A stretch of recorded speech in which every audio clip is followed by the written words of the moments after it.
Hey everybody, Chad Wesley Smith here. Today we're going to be talking about strongman training.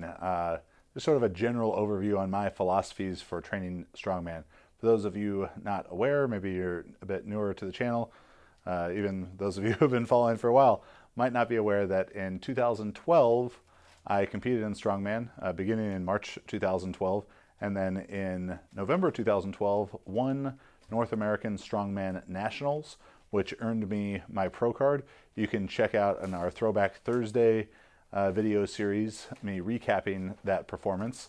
But I had a pretty quick, some may say meteoric, I don't know, not my words, somebody else's possibly, rise in strongman.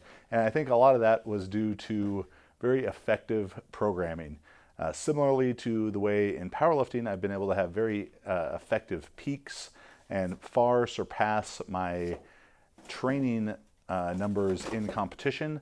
I did the same thing in strongman. For example, in winning strongman nationals, in training my best result with the yoked farmers medley, 900-pound yoke to 650 frame carry. In training, my best result was 38 seconds. In competition, granted it was on better equipment, I went and did the same weights in 19 seconds. So I think a lot of the same principles can apply. I'm going to be working on a scientific principles of strongman training video series coming up, so be on the lookout for that. But this is just sort of to give you a general overview. So the first thing we need to do to create successful strongman training is identify what makes a successful strongman competitor. Number one, be from Iceland. Number two, be at least 6'7". Number three, weigh at least 400 pounds. Simple enough. All right, great video. But if you do not have that at your disposal, the things that you really need to focus on are, one, being strong, being able to produce a lot of force. They don't call it strong man or woman for nothing. You've got to be strong if you want to be successful. You need to be powerful. There's going to be some explosive qualities that are important to strongman that don't really exist in powerlifting, or aren't really important to success in powerlifting. So you need to be powerful and athletic. You need to have strength, endurance, lactic capacity. When you are doing maximum repetitions in a minute, 75 seconds, 90 seconds, whatever it may be, lactic capacity is going to play a role. If it's max distance carries, suicide medley type of stuff, lactic threshold is important. You need to have aerobic capacity. This aerobic capacity is going to play a much greater role in strongman success than it would in, let's say, powerlifting, because one, there's an aerobic component to the events. The training is going to necessitate greater aerobic capacity to be able to do high volumes of event training in particular. And throughout the course of a strongman competition, improved aerobic capacity is going to enhance recovery between events. When I began doing strongman, I signed up for the California Strongest Man kind of on a whim about 6 days before it happened. So I almost don't even count that. But my next one was Sin City Strongman hosted by Nick Best. This would have been March 2012. At that point in powerlifting, I'd already squatted 900 pounds. I'd totaled 2165 as a 308. I, of course, had my track and field background, and I came into strongman and did this contest in a parking lot in Las Vegas in April when it was about 95 degrees out, and we had very, very heavy yoke farmers medley, very, very challenging tire flip to keg carry medley, max deadlift, max axle, arm over arm. And I remember, being maybe 4 events into the 6 event contest and having felt like I had already done 2 or 3 powerlifting meets. So aerobic capacity is going to be important so that when you do, max reps in a minute or max distance with something, that for the next 10 or 15 minutes, you're not still sucking air, which I definitely was in that first real hard contest that I did.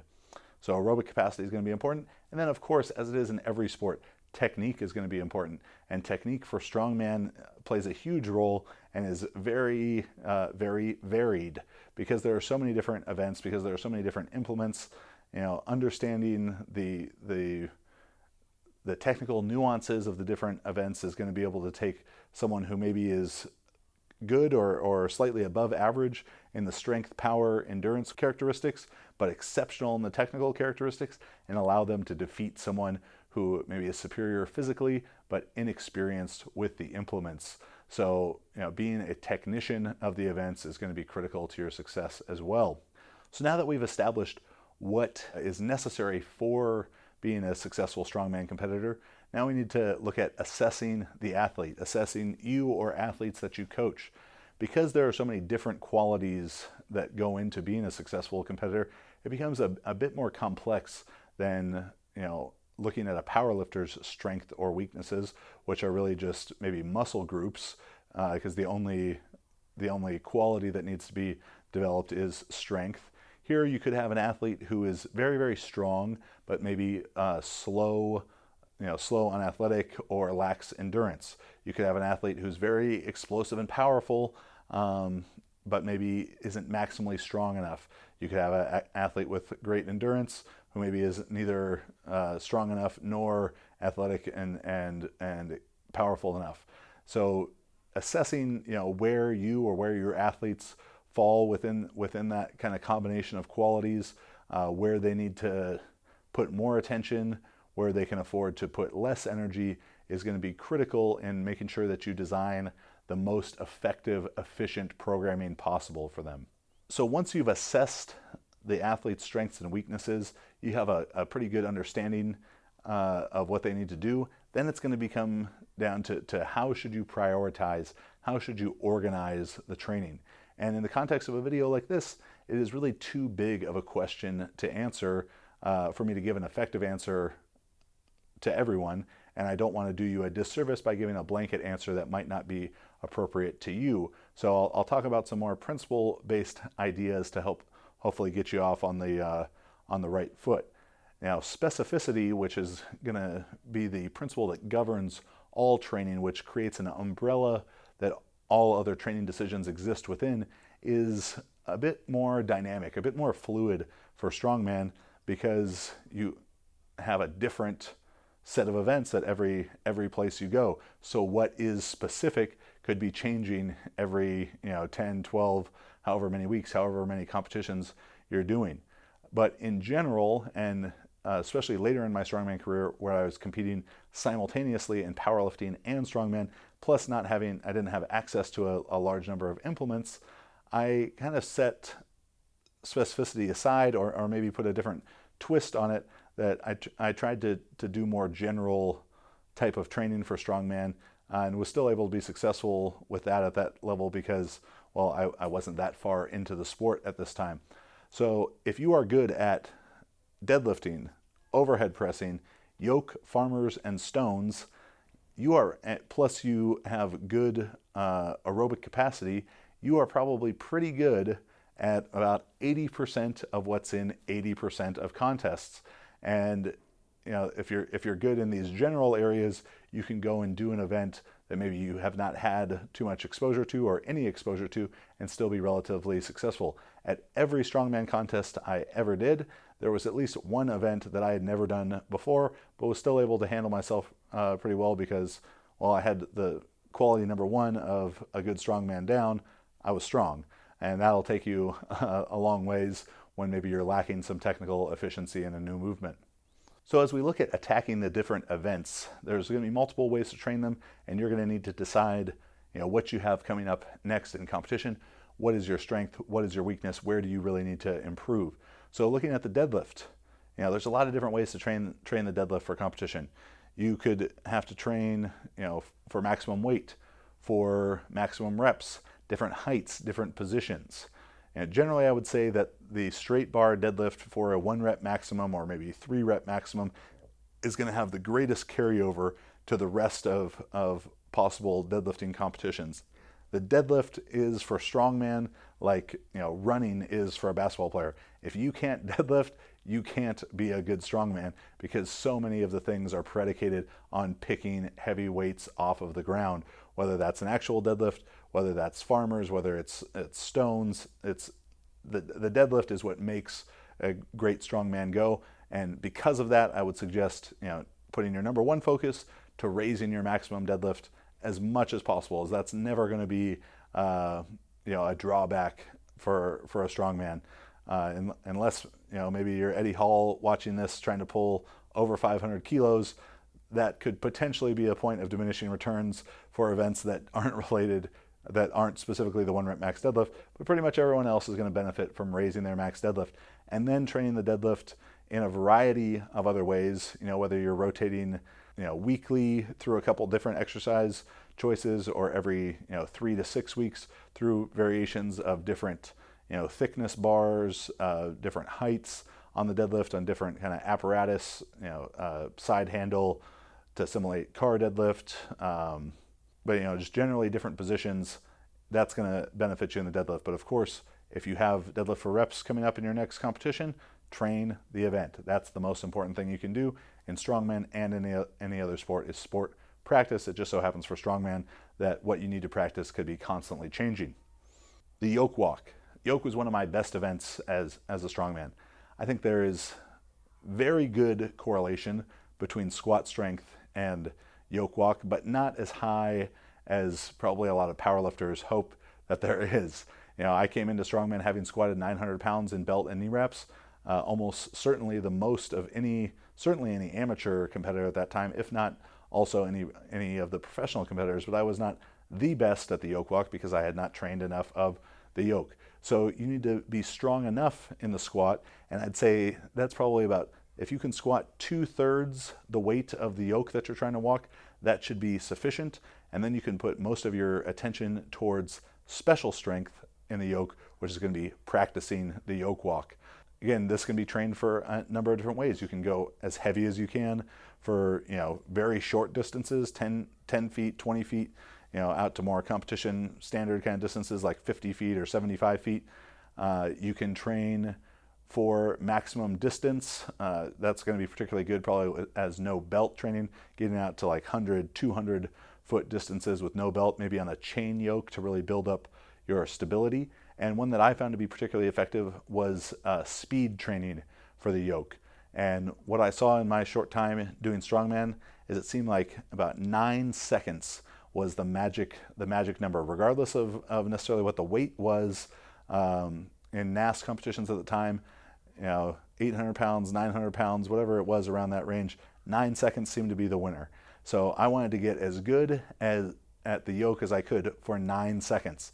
I wanted to go as heavy as I could and as far as I could in 9 seconds. So what I did to do that is I would do maybe my heavy yoke training for the day. Let's say that was 800 pounds for 50 feet. And then I would drop down to a little bit over 50%. So let's say start at 450 pounds. And I had a timer, an interval timer set up with a 9-second interval, 9 seconds on, 51 seconds rest. And I would do 450 pounds. I'd go as far as I could in 9 seconds with that 450 pounds. And then when the buzzer sounded for the end of 9 seconds, I would drop it. As long as I had gone at least 50 feet, I added weight. So we'd go 450 and then add to 500. Wait the remainder of the minute, go again as far as I could go with 500 in 9 seconds. Drop it. If it was at least 50 feet, add weight. Go again, go again, go again, until I could no longer go 50 feet, adding 20 to 50 pounds every set, and until I could no longer go 50 feet in the allotted 9 seconds. And then I was done training the yoke for that day. The next time I would come to train the yoke for speed again, I would just start at 500 pounds rather than 450. Farmer's walk, very, very similar to the yoke walk, going to have a pretty high correlation between the two from the walking and the stability standpoint, but of course you got to put the grip with it. Training the deadlift is great for the grip, but if we want to be as specific and as efficient as possible, you need to farmer's walk to train the grip for farmers. You could get into different handle sizes, but simplest thing is just going to be maybe max distance farmers, really heavy farmers holds, almost marching in place with a heavy, very overloaded heavy farmers, because the walking motion adds a different element to the grip than just holding it statically for as long as possible. I would train the farmers very similarly to how I did the yoke. Maximal weight for shorter distances, light weight for very long distances, maybe multiple turns even built into that, and then the same type of speed training that I just described in the yoke would also apply that to the farmers.